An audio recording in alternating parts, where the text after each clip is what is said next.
हरी और रेनू एक दूसरे से बहुत प्यार करते थे। दोनों ने एक साथ जीने मरने की कस्में खाईं और फिर कुछ समय बाद दोनों ने शादी कर ली। रेनू ने शादी के 1 साल बाद एक बेटी को जन्म दिया। हरी बोला, अरे वाह, मेरी बेटी कितनी अच्छी है, बिल्कुल मुझ पर गई है। रेनू, बस एक बेटा और हो जाए तो हमारा परिवार पूरा हो जाए। अगर फिर से बेटी हो गई तो? अरे नहीं नहीं, ऐसे मत बोलो, अगला बेटा ही होगा। इसी तरह बेटे की चाह में रेनू को 5 बेटियां हो गईं। एक दिन हरी बोला, रेनू, मैं नहीं जानता था कि तुम मुझे 5-5 लड़कियां दोगी, वरना मैं तुमसे कभी शादी नहीं करता। ये क्या कह रहे हो आप? 5 बेटियां हो गई, इसमें मेरी क्या गलती है? और किसकी गलती है? कान खोलकर सुन लो, मैं अब तुम्हारे साथ नहीं रह सकता। मुझे दूसरी शादी करनी है ताकि दूसरी पत्नी मुझे बेटा दे सके। रेनू हैरानी से कहती है, आप ऐसा कैसे कर सकते हो? आपने तो मुझसे प्यार किया था। हाँ, किया था, लेकिन मुझे वंश चलाने के लिए बेटा चाहिए, इसलिए मैं कल ही दूसरी शादी कर रहा हूं। अब मैं उसी के साथ रहूंगा। मुझे तुम्हारी जरूरत नहीं है, और ये सेवर और कुछ जरूरी सामान मैं लेकर जा रहा हूं। मेरी नई पत्नी को इनकी जरूरत पड़ेगी। रेनू रोती रही, गिड़गिड़ाती रही, बेटियों का वास्ता दिया, लेकिन हरी को कोई फर्क नहीं पड़ा और वह रेनू और बच्चियों को रोता बिलखता छोड़कर वहां से चला गया। रेनू सिसकती रही। पीहू बोली, मम्मी, जब उन्हें ही आपकी और हमारी परवाह नहीं तो क्यों रो रही हो? नैनी ने कहा, मम्मी, पापा गंदे हैं, उन्होंने आपको रुलाया। मैं नहीं रो रही मेरी बच्चियों, मेरे पास आओ। तुम पांचों मेरी हिम्मत हो। अगर तुम मेरे साथ हो तो मैं कभी नहीं टूट सकती। चलो अंदर, खाना खा लो। दिन गुजरे, हफ्ते गुजरे, फिर महीने गुजर गए। रेनू को एक एक दिन बहुत भारी दिखाई देने लगा। हरी लौटकर नहीं आया।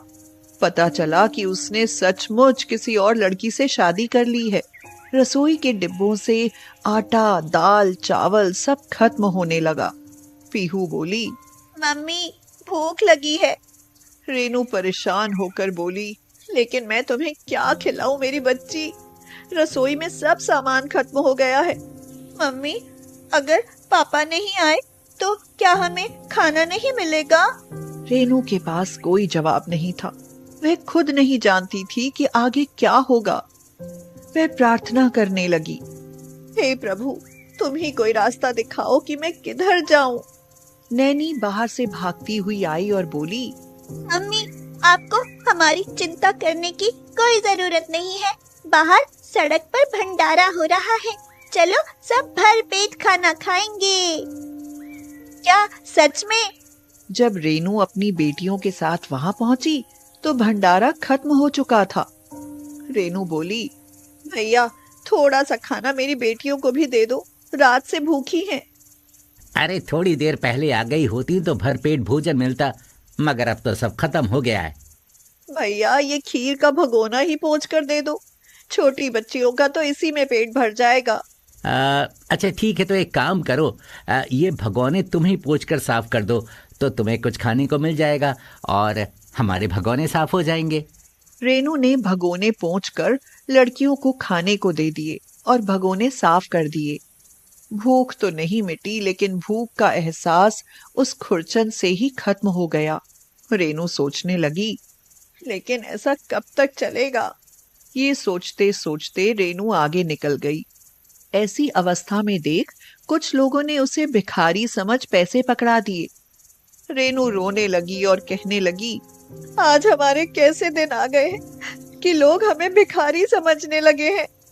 पीहू बोली, मम्मी, वो देखो, उधर जो बिल्डिंग बन रही है, उधर एक औरत मलबा ढो रही है, चलो वहाँ काम पूछते हैं।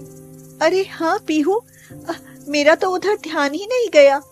चलो तो जरा, मैं जाकर पूछती हूँ।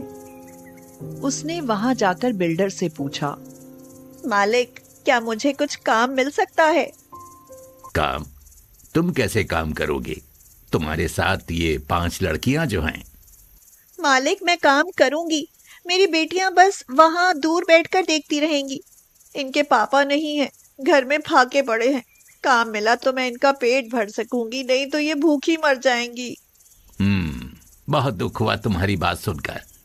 अच्छा, तुम चिंता मत करो, काम मिल जाएगा तुम्हें। बिल्डर ने तरस खाकर उसे काम पर रख लिया। अब वह पूरे दिन मलबा ढोती, जिसके उसे शाम को पैसे मिल जाते थे। नैनी बोली, मम्मी, आप हमारे लिए कितनी मेहनत करती हो। आप बहुत थक जाती होंगी ना।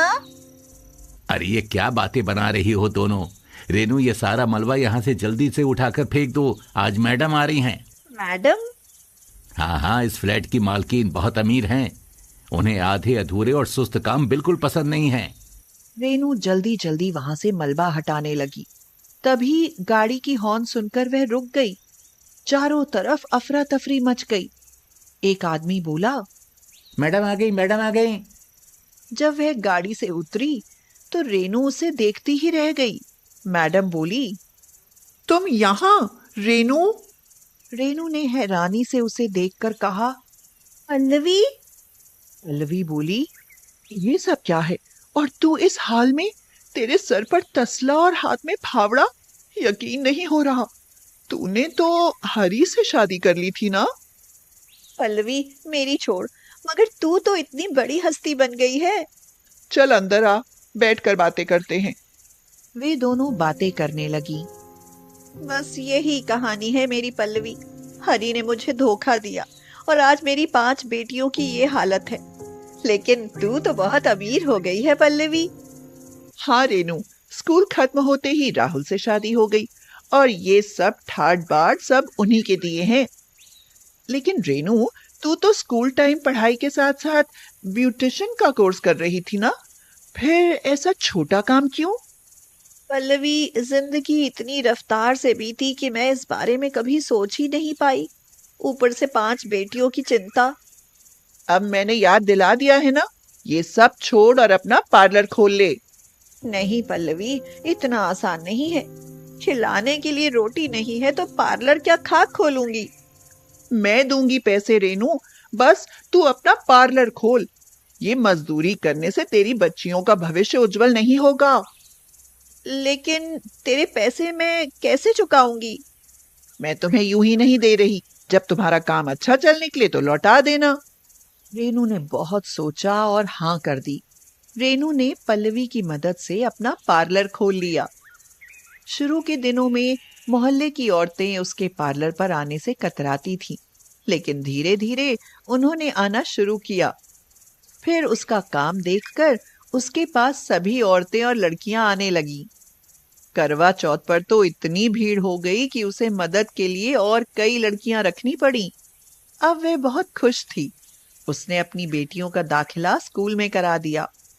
एक दिन रेनू कुछ पैसे लेकर पल्लवी के पास पहुंची और उससे कहा, पल्लवी, तूने मेरी बहुत मदद की है।